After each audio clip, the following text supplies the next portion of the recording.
আমরা তো মূলত আসলে এই 1 মাস আমাদের লেগেছে পুরো মন্ত্রণালয়কে ঢেলে সাজাতে, এবং নানা জায়গায় নানা ধরনের ব্যক্তির পরিবর্তন করা লাগতেছে, এটা আপনারা বুঝেন। আমরা মূলত এখনও আসলে আমরা ইলেকট্রনিক মিডিয়া এবং যারা পত্রিকার সম্পাদক রয়েছে তাদের সাথে বসে মূলত তাদের প্রস্তাবনার ভিত্তিতেই আমরা এই কমিশনটা করতে চাচ্ছি। আর এই কমিশনের কথা তো আমি সবার আগে বলেছি, এই কারণে গতকালকের কথা এটি আসেনি, এটা নিজে উদ্যোগ নিয়ে এই কমিশনের রূপরেখা তৈরি করে এটা ঘোষণা দেওয়া হবে, এবং এটার প্রক্রিয়া চলতেছে আর কি। আর হচ্ছে মূলত আমরা যে সংস্কার প্রস্তাবনাগুলো করতেছি সেখানে মূলত আমরা যে আইন এবং নীতিমালা সেখানে বেশি গুরুত্ব দিচ্ছি আইন সংস্কারের জন্য, এবং আপনাদের জায়গা থেকে অনেক ধরনের আইনের কথা বলা হয়েছে, যেই আইনগুলো আপনার পরিবর্তন চান বা সংশোধন চান, সেই আইনগুলো প্রত্যেকটা আইনই আমরা আবার রিভিউতে পাঠিয়েছি যাতে এটা সরকারের পক্ষ থেকে এটা সংশোধনের ব্যবস্থা নেওয়া হয়।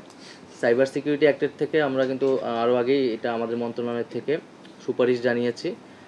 আইন মন্ত্রণালয়ের কাছে, যাতে এই আইনটা হচ্ছে যে ধারাগুলা নিয়ে সমালোচনা সেই ধারাগুলা সংশোধন করে আইনটা রাখা সম্ভব হবে কিনা, নাকি পুরো আইনটাই বাতিল করতে হবে। আমাদের প্রিন্সিপাল হচ্ছে আন্তর্জাতিক মানবাধিকার আইনের সাথে সাংঘর্ষিক বা গণমাধ্যমের বাক স্বাধীনতার সাথে সাংঘর্ষিক কোনো আইন আমরা রাখবো না আর কি।